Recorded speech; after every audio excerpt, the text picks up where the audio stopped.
Hey everybody, Aaron here from Beansprout. I have number 642 ready to show you today. This is Rose's Soprano ukulele. It was a fun, challenging project, and I'll tell you all about it after we play a little bit.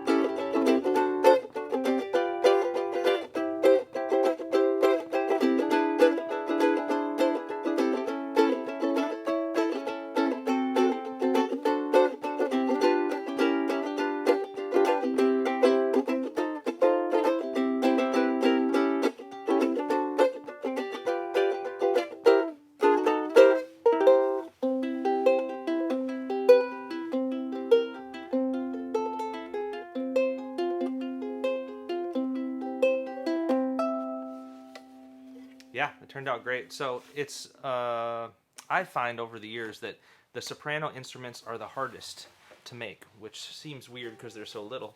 But because everything is so small, the tiniest variation or change to proportion or scale really throws things off. There's very little margin for error. Also, the original instruments from the 1890s into the 19 teens and 20s and 30s, whether mainland or Hawaiian built, they just have such a sparkle to them that you're competing with that. But customers need modern playability ideas and modern tone ideas that you're trying to balance.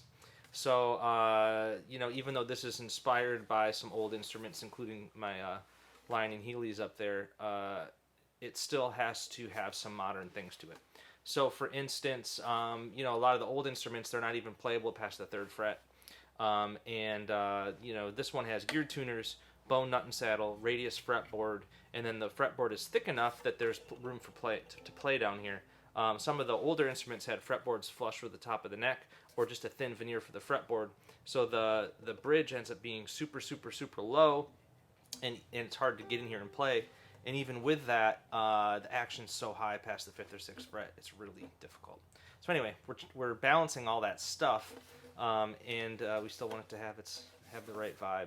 So anyway, the back and sides for this is some nice curly koa that I got from the clockmaker koa stash in Portland. That's cut in the 60s to make grandfather clocks. Not the curliest in the world, but I like it. And for the neck, I chose some old growth Douglas fir that's a salvaged board.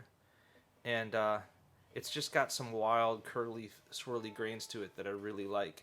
Part of that like wabi-sabi ideal for me is that from far away sometimes things look normal, and then up close you see what makes it wild and interesting. And Douglas fir in the necks does that because the fir has such a variation in hard and soft that the whole thing becomes kind of sculptural and tactile. So I like that texture.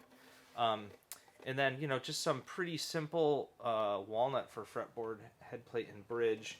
I often pick kind of crazier pieces for those jobs, but I was feeling the need for some peace visually with this instrument, so it went for a still and peaceful look to it. That's why it looks the way it does. And yeah, I'm really pleased with it. I can't wait to get it out to Rose and see what she thinks. And it's got the little rope end graft and rosette right there.